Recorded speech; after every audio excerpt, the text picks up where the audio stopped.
எனக்கு அருமையானவர்களே, தேவனுடைய வார்த்தையானது நம்மை ஆறுதல் படுத்தும், உற்சாகப்படுத்தும், அநேக குறை குற்றங்களை உணர்த்தி நம்மை சீர்படுத்தும். அப்படிப்பட்ட மகா பெரிய தேவன்தான் இந்த நாளிலே உங்களோடு கூட முகமுகமாய் பேசும்படி வந்திருக்கிறார்.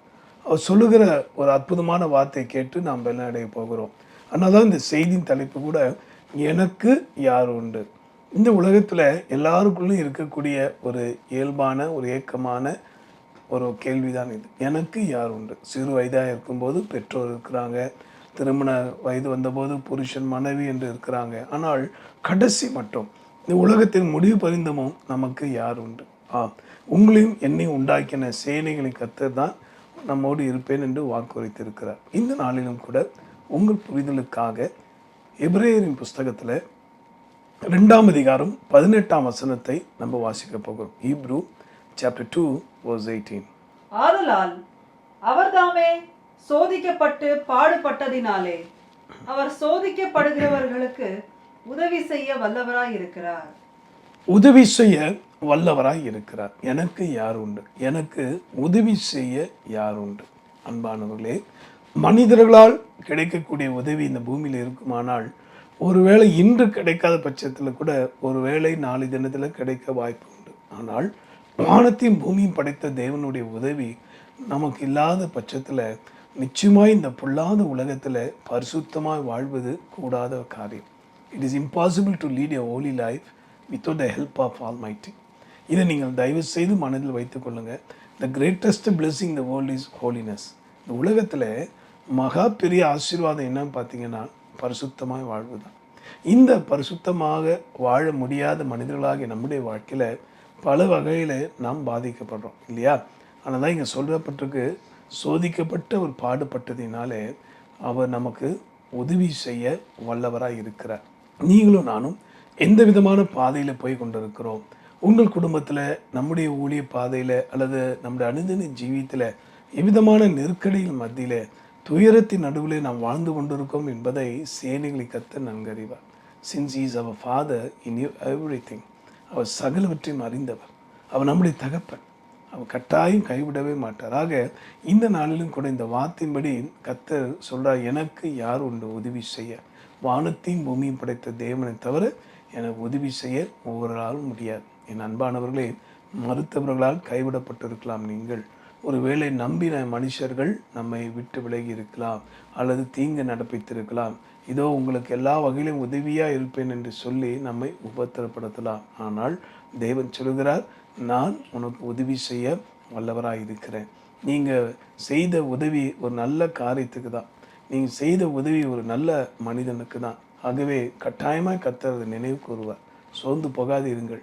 நீங்கள் விதைத்ததுக்கும் அதிகமாய் நன்மை பெற்றிட, நீங்கள் அதிகமாய் அறுவடை பார்த்திட கர்த்தர் உதவி செய்வார். இன்று நீங்கள் செய்கிற இந்த நல்ல காரியம், இது வரைக்கும் நீங்கள் செய்த நல்ல காரியங்கள் தொடர்ந்து உங்கள் இல்லற வாழ்க்கைக்கு மட்டும் இல்லை, உங்கள் பிள்ளைகளுடைய பிள்ளைகளுக்கும் அந்த ஆசீர்வாதம் போய் சேரும். ஏன்னா கர்த்தர் வாக்கு கொடுத்திருக்கிறார். அவர் உதவி செய்ய வல்லவராக இருக்கிறார். கடைசியாக சங்கீதம் 60ஆம் அதிகாரத்தில் 11ஆம் வசனத்தை நம்ம பார்க்கும்போது, எல்லா மக்களுக்குமே எதிர்பார்க்குற ஒரு அற்புதமான ஒரு தேவைதான் இது. Psalms chapter 60 verse 11. இக்கட்டில் எங்களுக்கு உதவி செய்யும் மனுஷனுடைய உதவி விருதா. என் அன்பானவர்களே, மனிதர்கள் உங்களுக்கு உதவி செய்ய எழுப்பி இருக்கிறார்.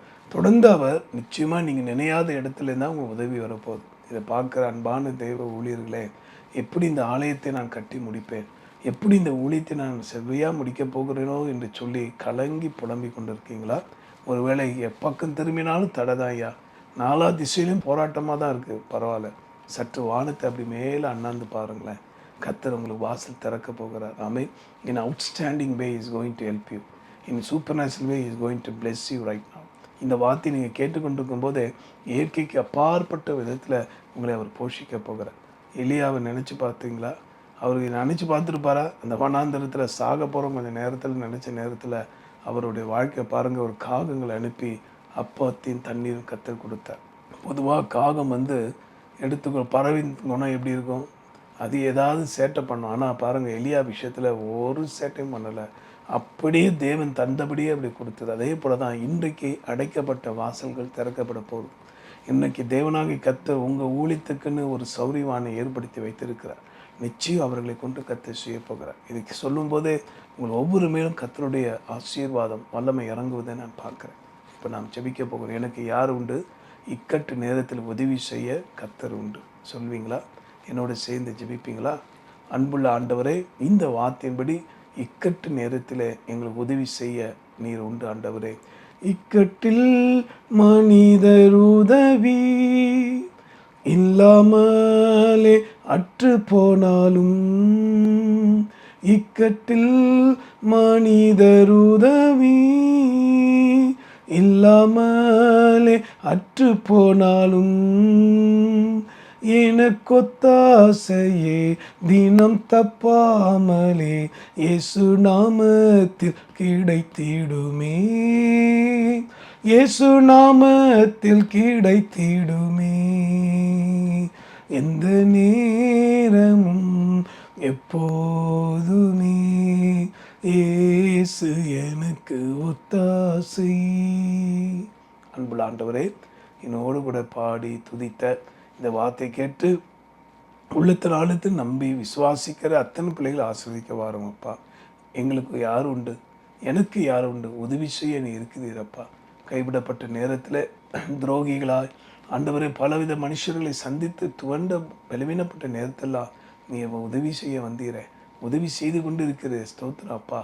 நன்றி. மறந்தவங்க குடும்பத்தில் ஊழியத்தில் பல இடங்களில் பலர் உண்டப்பா. ஆனால் நீரோ மறக்காம எங்களை மறவாத தேவன். இந்த வார்த்தை கேட்டு என்னோட ஜெபிக்கிற யாவர் மேலும் உங்களுடைய வல்லமை இறங்கட்டும். இப்போதே ஒவ்வொருக்கும் வேண்டிய உதவியை ஒத்தாசி பரத்திலிருந்து அனுப்பும் அப்பா. பூரண சுகத்தை தாரும். மருத்துவர்கள் உதவி செய்தார்கள், சாரி எங்களால் முடியாதுன்னு சொல்லிட்டாங்க. இப்பொழுதே உங்களுடைய சுகமாக்க வல்லமை அவர்கள் மேல் இறங்கட்டும். எங்கள் குடும்பம் இனி கட்டப்படாது என்று உடைந்து போயிருக்கிறார்கள். கத்தன் கட்டி எழுப்பும் ஆண்டவரை. என் தேவனை சத்துருவின் கிரியில் அழித்து போடும். ஆசீர்வதி. ஜீவாதிபதி பேசும் தெய்வம் இயேசு மூலமாக வேண்டி மன்றாடுகிறோம் எங்கள் நல்ல பிதாவே. ஆமென். சேனைகளின் கர்த்தருடைய நாமத்தினாலே உங்களை நான் வாழ்த்துகிறேன். லைட் ஆஃப் த வேர்ல்ட் மினிஸ்ட்ரிக்காக ஜெபிக்கவும் தாங்கவும் மறக்க வேண்டாம். உங்களுடைய வாழ்க்கை இன்னும் உன்னதமான தேவனுடைய ஒத்தாசினால் நிரப்பப்படும். God bless you.